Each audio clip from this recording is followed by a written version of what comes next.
buenos días tengan todos ustedes, le damos la bienvenida una vez más a este culto dominical de hoy domingo, un tiempo en el cual Dios nos permite el poder alabarle y adorarle. Quiero empezar en este día, primero, leyendo un pasaje de la palabra de Dios. Se encuentra en el Salmo 51:15, donde dice el salmista David: Señor, abre mis labios y publicará mi boca tu alabanza. Parece que David, esta exclamación, lo hace a manera de un clamor, de que necesita vivir de algo que estaba siempre acostumbrado a hacer: alabar a Dios.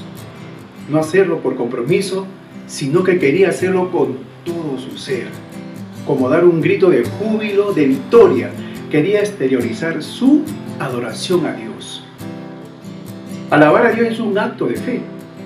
Lo tengo que hacer no porque tenga que sentirlo, lo tengo que hacer porque Él es merecedor de ser reconocido, alabado y adorado. Aún por encima de las circunstancias que estemos pasando, sea cual fuere el problema que estemos atravesando, tenemos que ser conscientes de que Dios tiene el control de todo.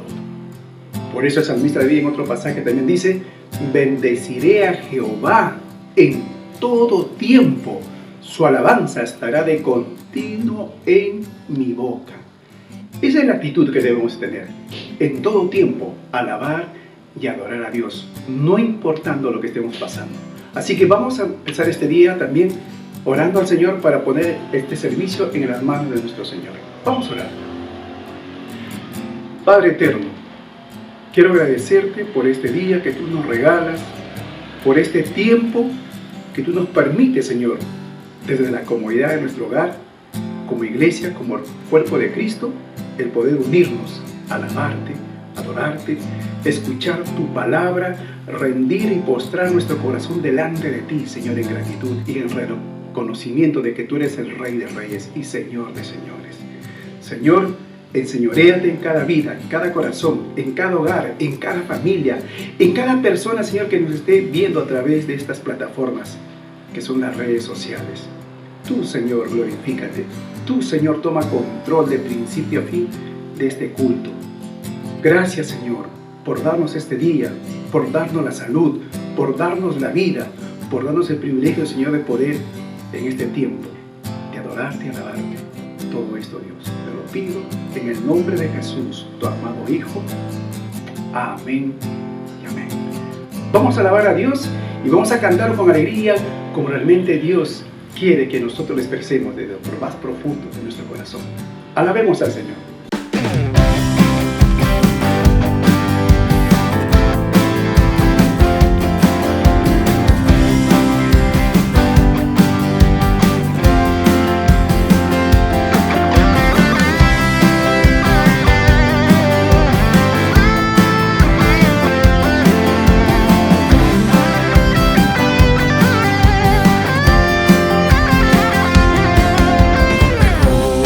Es un día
Señor, por seguir alabándote y adorándote y expresarte a través de esta alabanza, oh Dios, esta adoración, que tu amor por mí es más dulce que la miel y tu misericordia nueva es cada día.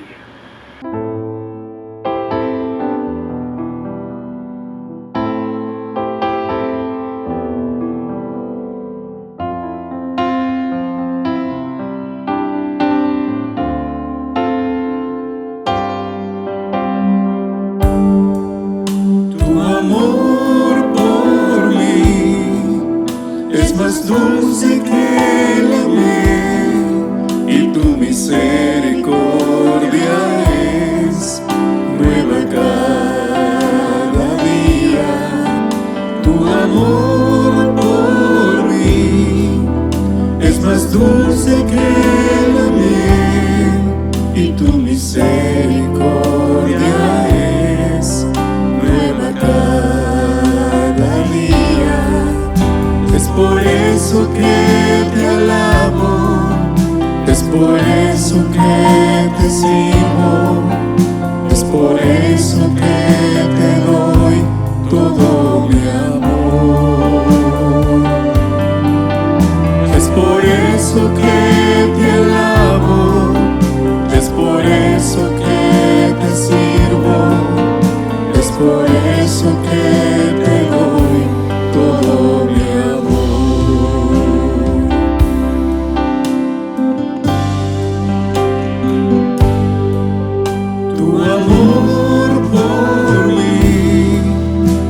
Más dulce que la miel y tu misericordia es nueva cada día.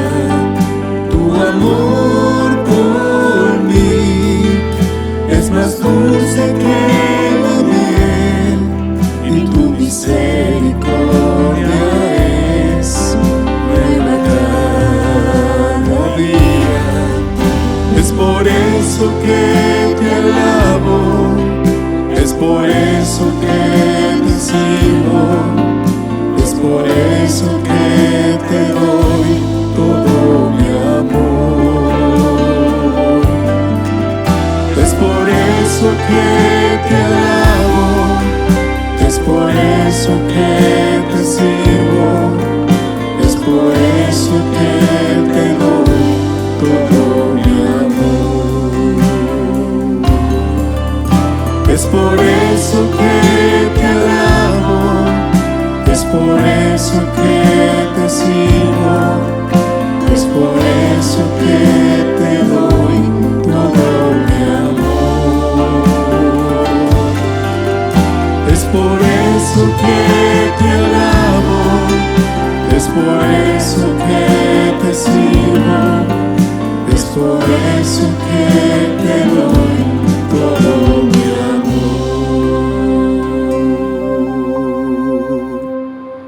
Gracias a Dios por este tiempo de adoración y de alabanza. A continuación tenemos al pastor Miguel Luna con la palabra de Dios. Muy buenos días.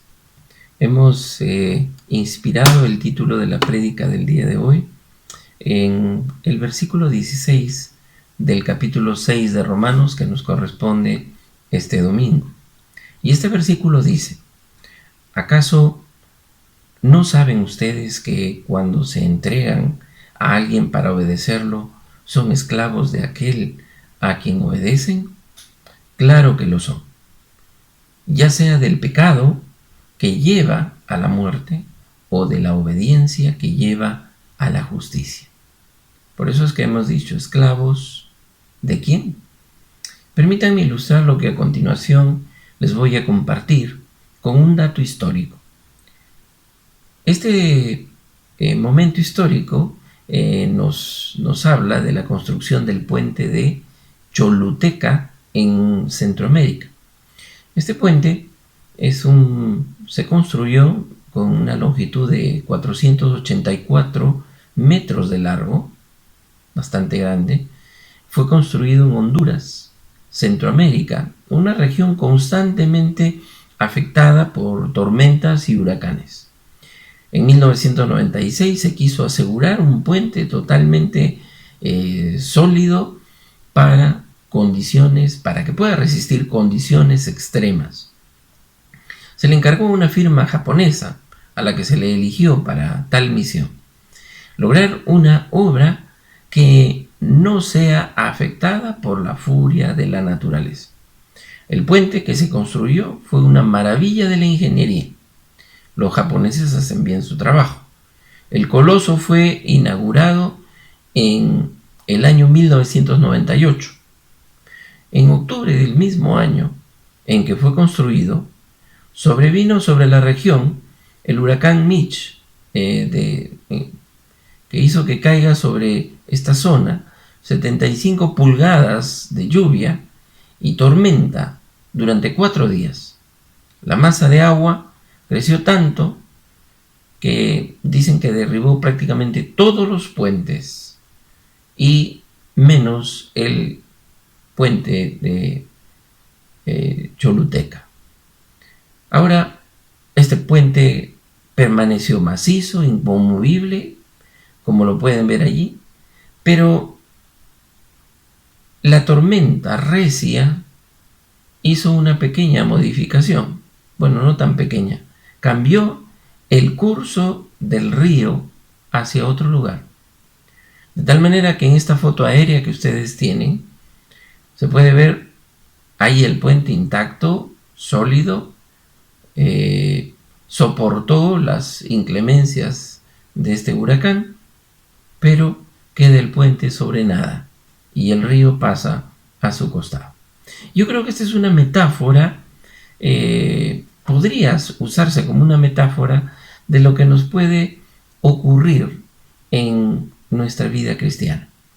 En nuestra vida, la estructura de pecado parece sólida e inconmovible, algo que está ahí y que no va a cambiar por más esfuerzo que le pongamos.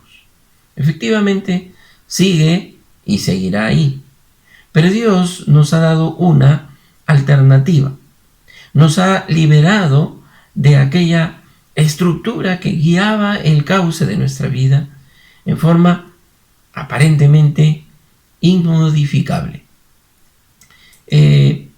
Cuando nosotros miramos la circunstancia de cada persona, en este caso de cada creyente, tenemos que mirar que hay estructuras, hay recurrencias en el pecado, en a veces lo sub y baja de algunas vidas que han decidido seguir a Jesús, pero sin embargo se mantienen en esta situación. Van a poder encontrar en lo que Pablo nos comparte en este capítulo una lección, principios que nos van a ayudar a entender cómo es esta dinámica. En las prédicas anteriores tratamos acerca de la doctrina de la justificación por medio de la fe.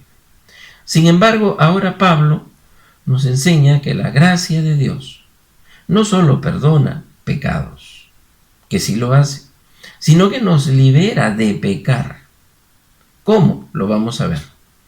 Porque la gracia no solo nos salva, sino que también nos santifica. Y ese es otro proceso. Aquí surge una cuestión muy importante. ¿Acaso la gracia que la hemos recibido, de la palabra gracia proviene la palabra gratuidad, gratuito?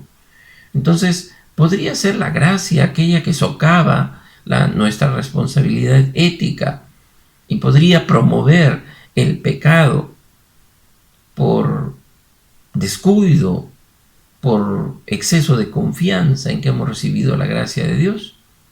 ¿O sencillamente por una actitud temeraria de decir, ya tengo la gracia de Dios conmigo? Que era más o menos una de las acusaciones que se le hacía a la enseñanza del apóstol Pablo. El versículo 1 del capítulo 6, Pablo dice, ¿qué concluiremos? ¿Vamos a persistir en el pecado para que la gracia abunde? Él acababa de concluir en el capítulo 5, versículo 20, unos versículos antes, que donde abundó el pecado, sobreabundó la gracia. Y aquí en el versículo 2 dice sobre esta situación, esta circunstancia de que vamos a persistir en el pecado para que la gracia abunde. Él dice rotundamente, de ninguna manera. Nosotros que hemos muerto al pecado, ¿cómo podemos seguir viviendo en él? ¿Alguna vez nos hemos encontrado restándole importancia a nuestras fallas? Con el argumento de que, bueno, Dios nos va a excusar porque es un Dios de gracia, es un Dios perdonador. ¿Nos hemos encontrado así, restándole esa importancia a nuestro pecado? Sí, ¿verdad? Cuando nos hemos unido a Cristo, dice la palabra que hemos muerto. Hemos muerto. El pecado es principio de muerte. O sea, podríamos decir que hemos muerto a la muerte, al pecado. Es principio de muerte, no de vida. A continuación, Pablo utiliza el simbolismo del bautismo de agua para ejemplificar lo que ocurre en la vida espiritual del creyente. Los antiguos bautisterios todavía existentes, por ejemplo en Terrassa, España, se ven a los bautisterios con unas escalerillas de entrada y otra de salida. Seguramente que usted conoce ese detalle. Y se entiende bien el significado del bautismo, que está tratando de decirnos en forma simbólica que debe haber una discontinuidad entre nuestra vida vieja, anterior a la conversión. El bautismo, en la riqueza de su símbolo, nos presenta una total incoherencia con la presencia del pecado en un creyente convertido y bautizado. Pablo acababa de decir, nosotros que hemos muerto al pecado, ¿cómo podemos seguir viviendo en él? Pablo aquí llama la atención al absurdo de vivir en el pecado cuando hemos muerto al pecado. Hay una interpretación popular aquí en medio del mundo evangélico. Se entiende este morir como que nos volvemos los creyentes insensibles a la tentación y que si realmente hemos muerto ya no hay ningún tipo de efecto de la tentación sobre nuestra vida, así como un cadáver, uno le puede hacer estímulos físicos y ya no responde, porque un muerto, se nos dice en esta suposición, ya no puede pecar, sencillamente porque está muerto. Si fuese así, no hubiera sido necesario que el apóstol Pablo nos exhorte a no dejar, y lo dice a creyentes, a no dejar que el pecado reine en nuestro cuerpo, para que no obedezcamos sus malos deseos. El versículo 12 dice, por lo tanto, no permitan ustedes que el pecado reine en su cuerpo mortal, ni obedezcan a sus malos deseos. ¿Cómo hubiera podido escribir estas cosas si nuestra naturaleza caída estuviera muerta? En ese sentido que les acabo de explicar. Y es también incompatible esta creencia evangélica con la experiencia cristiana y también con las biografías bíblicas e históricas de hombres de Dios. Nuestra naturaleza caída no ha desaparecido, no ha sido destruida, está tan viva y activa que Pablo tiene que urgirnos a no obedecer sus deseos. Entonces, ahí surge una pregunta. ¿Cómo es que debemos dar muerte a lo que ya está muerto? En primer lugar, vamos a encontrar aquí algo muy rico en la asociación que Pablo hace de la vida del creyente con la muerte y resurrección en Cristo. El versículo 3, Pablo dice, ¿acaso no saben ustedes que todos los que fuimos bautizados para unirnos con Cristo Jesús, en realidad fuimos bautizados para participar en su muerte? Es decir, ser bautizado, primero, no en el bautismo en agua, sino en el sentido espiritual. Ser bautizado en Jesucristo significa ser puesto en una relación personal con Él. Pero al mismo tiempo, el ser bautizado en agua, ese bautismo físico, esa ceremonia que nosotros celebramos, ilustra a la perfección lo que debe ser nuestra vida, de muerte al pecado y resurrección a una nueva vida. La inmersión en el agua es una sepultura. El versículo 4 dice, por tanto, mediante el bautismo fuimos sepultados con Él en su muerte, a fin de que, así como Cristo resucitó por el poder del Padre, también nosotros llevemos una vida nueva. La sepultura coloca el sello sobre la muerte. El bautismo cristiano es en realidad, en una parte de su práctica, es un entierro simbólico, una sepultura, por el cual entendemos que estamos dando testimonio de que el antiguo orden de vida que llevamos ha finalizado, para dar lugar a un nuevo orden de vida en Cristo. Al emerger del agua y salir por el lado opuesto, se simboliza claramente que esta situación no es solamente una inmersión, sino también es un paso. No solo es una inmersión, una sepultura, sino también es un paso, un momento. En la mentalidad de Pablo, el judío, el bautismo estaba asociado al paso por el Mar Rojo.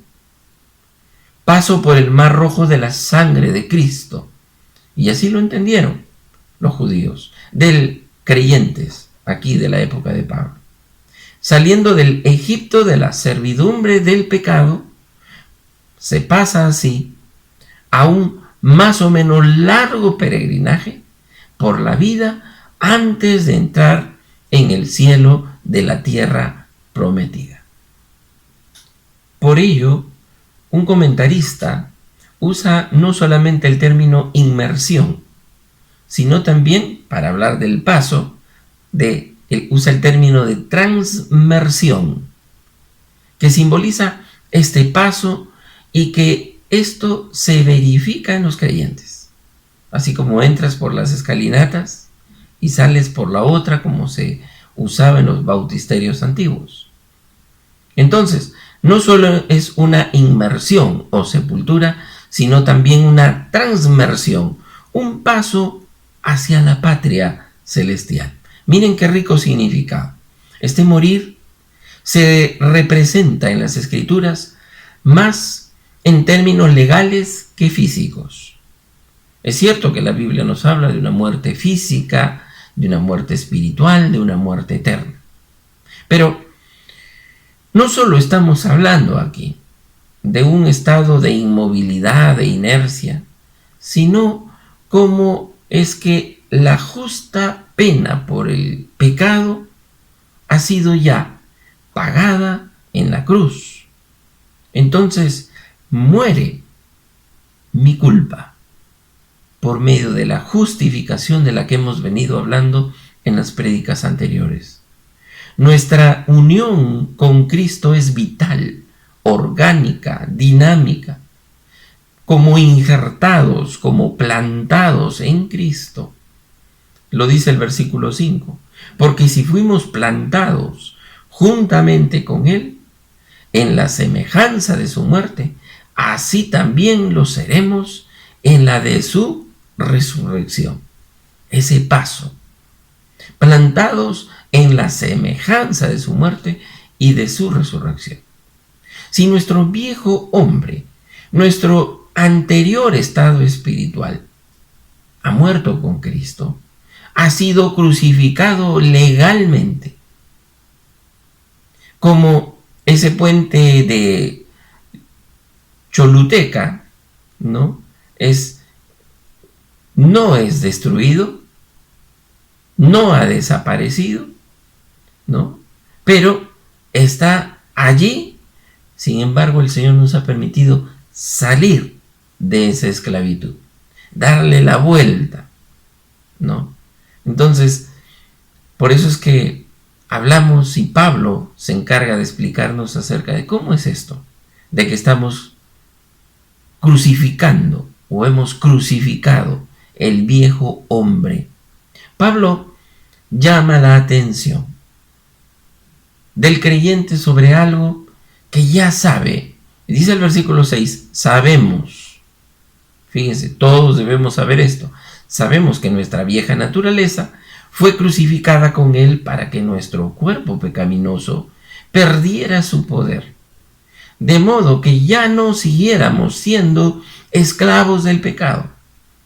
Pero a lo que se debe prestar constante atención, no solo saberlo, haberlo sabido alguna vez, sino una constante atención, que el cuerpo de pecado, el viejo cuerpo, la vieja naturaleza, el cuerpo pecaminoso. ¿Por qué se le llama así? Porque en el cuerpo se exterioriza nuestra persona, ¿no? Si no mostramos un cuerpo y somos una suerte de fantasmas. El cuerpo es, en cierta manera, una forma de expresión de nuestra persona. Y por eso es que en el capítulo 12, versículo 1, sobre lo cual vamos a hablar más adelante en otra predicación, Pablo decía, por lo tanto, hermanos, tomando en cuenta la misericordia de Dios, les ruego que cada uno de ustedes, en adoración espiritual, ofrezca su cuerpo como sacrificio vivo, santo y agradable a Dios. Ese cuerpo de pecado no tiene ya poder legal para imponernos su servidumbre. Con esto no estamos enseñando que el cuerpo humano es corrupto per se. Ese era un concepto griego, ¿no? Que toda la materia era mala. Se refiere más bien Pablo al cuerpo condicionado o controlado por el pecado, porque el pecado usa nuestro cuerpo. El cuerpo de pecado significa nuestra naturaleza pecaminosa, que usa nuestro cuerpo. Algunos comentaristas dicen que no alude aquí a solo nuestro hombre interior, sino a nuestro hombre anterior también, lo que éramos antes, nuestra vieja humanidad. Lo que fue crucificado no era solamente, o no fue solamente una parte de nosotros, o aquello solamente que llamamos vieja naturaleza, sino que fuimos crucificados la totalidad de nosotros, la totalidad de nuestro ser. Si sabemos esto, entonces no hay por qué servir a un tirano ya destronado, ni obedecer a un régimen caído. Si hemos muerto al pecado, el versículo 7 dice, porque el que muere queda liberado del pecado. Entonces estamos justificados del pecado, pues la sentencia de muerte ya no tiene por qué volver a ejecutarse cuando la persona es cadáver. El muerto ya ha pagado. Esta muerte al pecado se ha llevado a cabo. El versículo 8 dice, ahora bien, si hemos muerto con Cristo, confiamos que también viviremos con Él. Es decir, no se queda todo en el tema de la muerte o en el nivel de la muerte. Con Cristo, con el Cristo muerto, sí, pero también con el Cristo resucitado. Qué preciosa promesa que nos llena de consuelo en este tiempo, en esta época de peregrinaje, donde todos vamos hacia nuestro Señor. Un poco más tarde, un poco más temprano, pero si estamos asidos, aferrados a estas verdades que Dios nos enseña, entonces este peregrinaje, cualquiera que sea, su track de duración no será importante. Lo más importante será llegar a estar en la presencia de nuestro Dios. El versículo 9 dice, pues sabemos que Cristo, por haber sido levantado de entre los muertos, ya no puede volver a morir. La muerte ya no tiene dominio sobre él. La muerte y la resurrección de Cristo son dos hechos de una vez por todas. No se está repitiendo. Segunda de Corintios 5:14 dice, el amor de Cristo nos obliga, porque estamos convencidos de que uno murió por todos y por consiguiente todos murieron. El asesino ha sido ejecutado, pero se nos habla de la resurrección. Ya se pagó por nuestro pecado. Yo, el asesino, ya recibí el pago, ya pagaron por mí, la cuenta ha sido saldada. El versículo 9 dice, ha sido levantado de entre los muertos. Y por eso es que el apóstol Juan en Apocalipsis capítulo 1, versículo 18 dice, y el que vive, él dice, Jesucristo dice de sí mismo, y el que vive, estuve muerto, pero ahora vivo por los siglos de los siglos, y tengo las llaves de la muerte y del infierno. Hemos resucitado con Cristo. Nuestra antigua vida está terminada con la muerte judicial que merecía. Nuestra nueva vida está iniciada con la resurrección de Jesucristo. Por eso Pablo le escribe a los de Galacia, capítulo 2, versículo 20, y les dice, con Cristo estoy juntamente crucificado, y ya no vivo yo, mas vive Cristo en mí. Aquí tenemos esta secuencia, la cruz, yo, Cristo. Que un creyente que sepa estar entre la cruz y Cristo no puede de ninguna manera prestarse a servir a aquel a quien Cristo aborrece. Un creyente que se ubica entre la cruz y Cristo sabe que ha muerto con Cristo. Versículo 11, Pablo va a decir, de la misma manera, también ustedes considérense muertos al pecado, pero vivos para Dios en Cristo Jesús. Tomar en cuenta el hecho de que estamos muertos al pecado, pero vivos para Dios.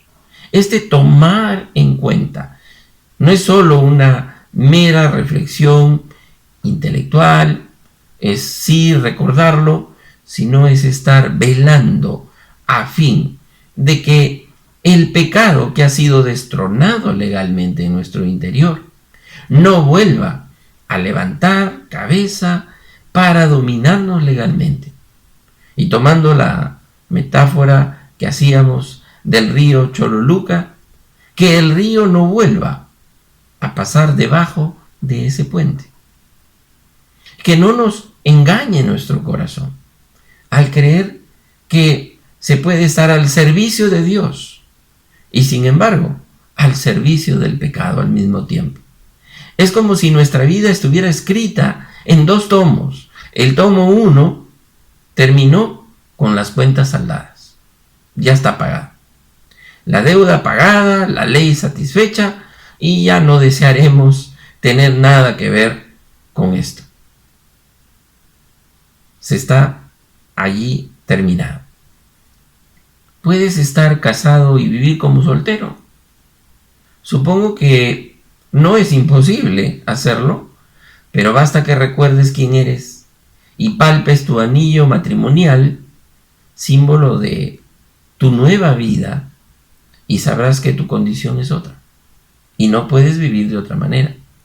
El secreto de la vida en santidad radica de lo que pones en tu mente. Consiste en saber, como dice Pablo, que nuestra vieja naturaleza fue crucificada con Cristo, en saber que el bautismo en Cristo es un bautismo para participar en su muerte y resurrección.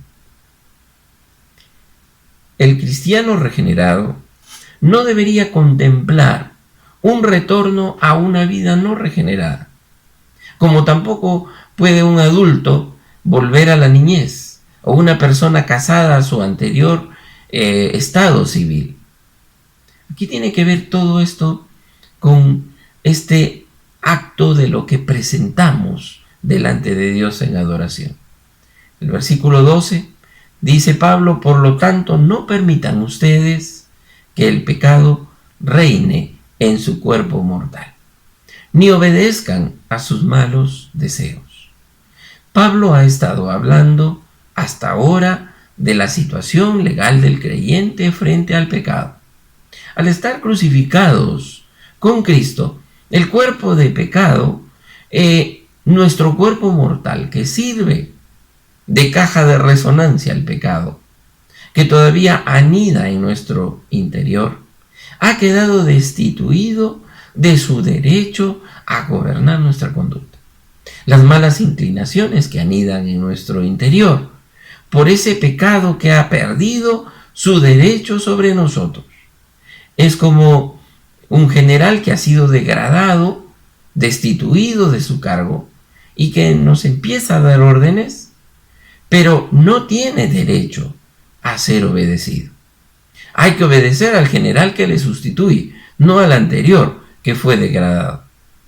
El versículo 14, Pablo dice así: el pecado no tendrá dominio sobre ustedes, porque ya no están bajo la ley, sino bajo la gracia. La ley, querido hermano, si le ayuda a esto, es como estos elementos de medición que estamos usando mucho en esta circunstancia de pandemia. Por ejemplo, la ley es como un termómetro. Te indica que tienes fiebre, pero si tú quieres sanar de alguna enfermedad, sabes que no basta con colocarte el termómetro. O el pulsioxímetro, que te indica qué tienes, cuál es tu saturación de oxígeno, ¿no? Pero la aplicación de este artefacto no te puede sanar, pero sí te dice cuál es tu saturación de oxígeno. La ley sirvió para que resaltara la pecaminosidad. La ley te manda sin ayudar. A veces te amenaza sin darte fuerzas para poder cumplirla. Estar bajo la gracia es vivir en una atmósfera diferente a la de la ley, una atmósfera de confianza con la dirección y apoyo del Espíritu Santo. Y si tenemos esto, nadie puede excusarse de debilidad, de decir, bueno, que yo soy débil y es que la cabra siempre tira para el monte. No, pues el régimen de la gracia es un régimen de libertad.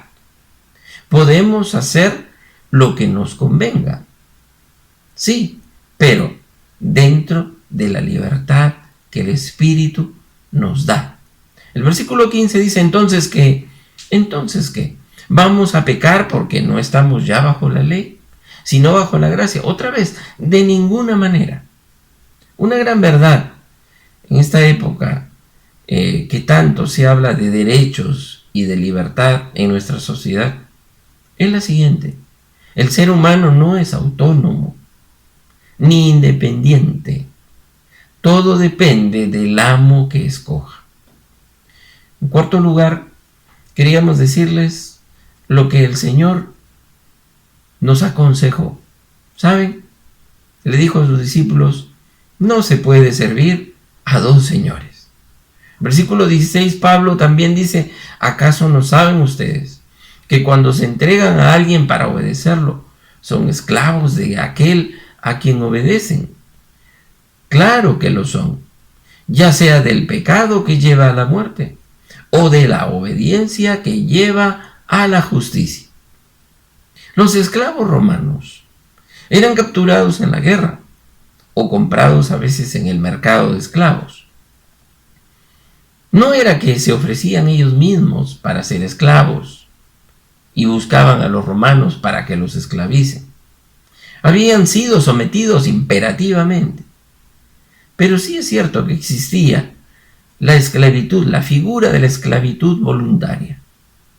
La gente muy pobre podía ofrecerse como esclava de alguien, simplemente con el fin de ser alimentada y cobijada. Lo que queremos decir es que quienes de este modo se ofrecían invariablemente a una persona para asumir un estado de servidumbre y esclavitud, eran aceptados. No podían entregarse en manos de un amo de esclavos y simultáneamente conservar su libertad. Si tomaban la decisión de ponerse bajo un amo, tenían que servirlo. No podían apelar a su libertad y hacer lo que quieran de su vida. Juan 8:34, Jesús dice: ciertamente les aseguro que todo el que peca es esclavo del pecado. Lo dijo el Señor: nadie puede amar a dos señores. El versículo 17 dice: pero gracias a Dios, que aunque eran esclavos del pecado, ya se han sometido de corazón a la enseñanza que les fue transmitida. El apóstol aquí da gracias a Dios porque sus lectores, los cristianos de Roma, al recibir a Cristo, habían salido de la esclavitud del pecado para ser siervos de la justicia. El versículo 19 es esclarecedor. Dice: hablo en términos humanos, por las limitaciones de su naturaleza humana. Antes ofrecían ustedes los miembros de su cuerpo para servir a la impureza, que lleva más y más a la maldad. Ofrézcanlos ahora para servir a la justicia, que lleva a la santidad. Es decir, Pablo exhorta a los creyentes romanos a poner por obra en la vida diaria la santificación progresiva. Esto no es teoría, esto es práctica, que es la consecuencia necesariamente de este nuevo estado en el que hemos entrado por estar unidos a Cristo. El versículo 21 dice: ¿qué fruto cosechaban entonces? ¿Qué fruto sacaban de su antigua vida? Cosas que ahora los avergüenzan y que conducen a la muerte. Pero aquí Pablo alude al antes, al tiempo en que los creyentes de Roma eran esclavos del pecado, y les pregunta: ¿qué fruto cosechaban? Cosas que ahora los avergüenzan.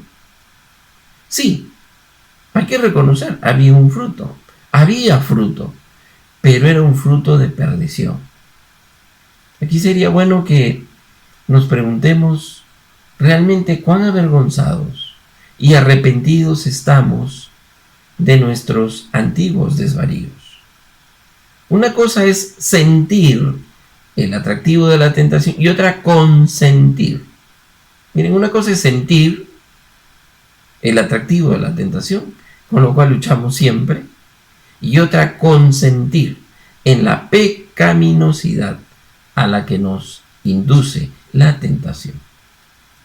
Es una realidad que si los cristianos predicáramos con la misma intensidad con que antes pecábamos, mírenlo así, si predicáramos con la misma intensidad con que antes pecábamos, este mundo estallaría con el Evangelio de Jesucristo. El versículo 22, Pablo dice: pero ahora que han sido liberados del pecado y se han puesto al servicio de Dios, cosechan la santidad que conduce a la vida eterna. Esta es otra cosecha.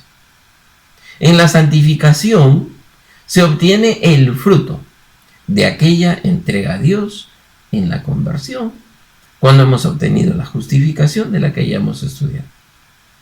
El versículo 23, para finalizar, Pablo dice: porque la paga del pecado es muerte, mientras que la dádiva de Dios es vida eterna en Cristo Jesús nuestro Señor. La paga, es decir, el sueldo. La palabra sueldo proviene de soldado. El salario viene de la sal, de la palabra, de la sal que cobraban los militares en especie, salario, sueldo. Frente a lo que da el Señor, que no es salario y sueldo, no está pagándonos nada, sino que es el favor, es la gracia, subraya el carácter gratuito y sobre todo inmerecido, querido hermano, para ti y para mí. El diablo lo da como sueldo, nos da cosechas en especie, No lo da en moneda corriente, con lo que tú y yo podríamos cambiarlo por algo mejor. No, como dice el dicho, es como si Él nos dijera: este amo malo, ahí tienes las lentejas, ¿las tomas o las dejas? Para recibir el sueldo del amo del pecado, el pecador tiene que obrar. Y entonces se nos entrega un salario de perdición. Pero para recibir, querido hermano, la vida eterna, el pecador no obra, sino solamente cree en el que justifica al impío. Al cielo se va sin merecerlo, pero al infierno sí se va por méritos. Si sé quién soy, una nueva persona en Cristo, y por la gracia de Dios vivo en conformidad con esa realidad, entonces las bendiciones serán sobre mi vida, sobre la vida de nuestra familia, sobre la vida de la iglesia y la sociedad y el mundo.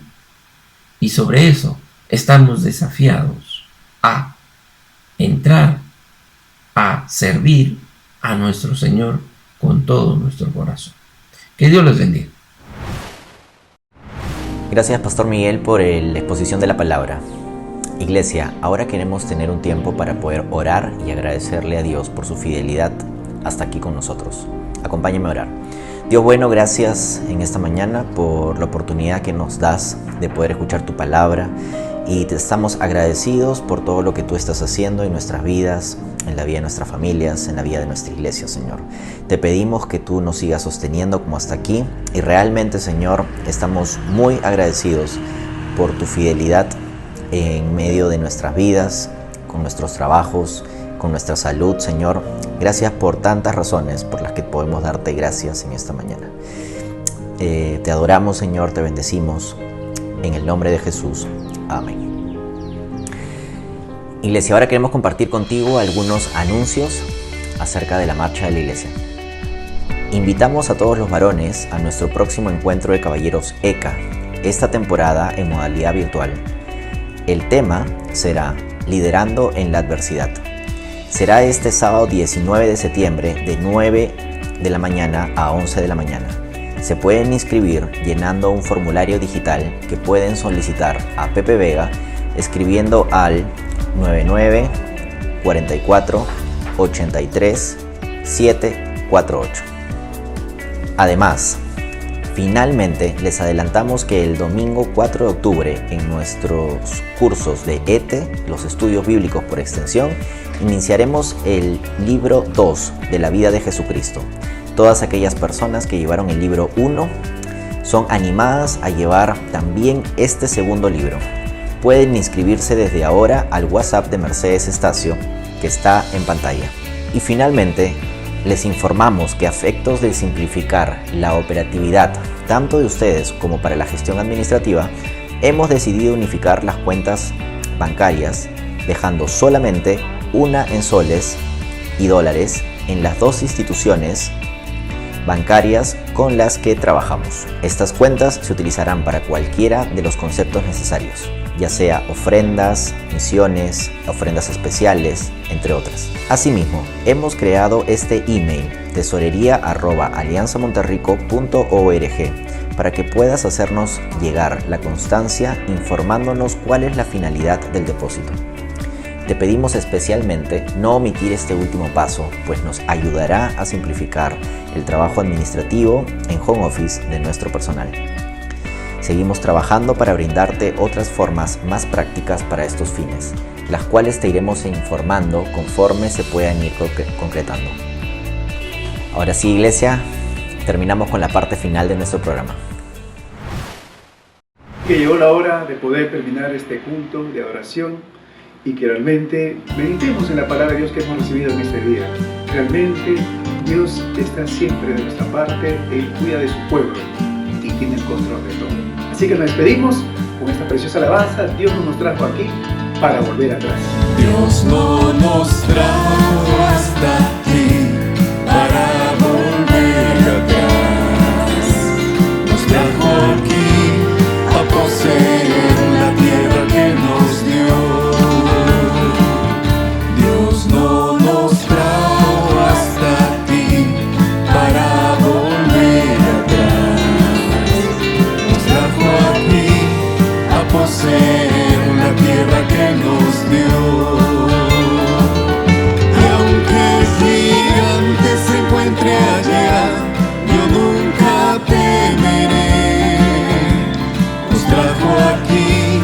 a poseer la tierra que Él nos dio.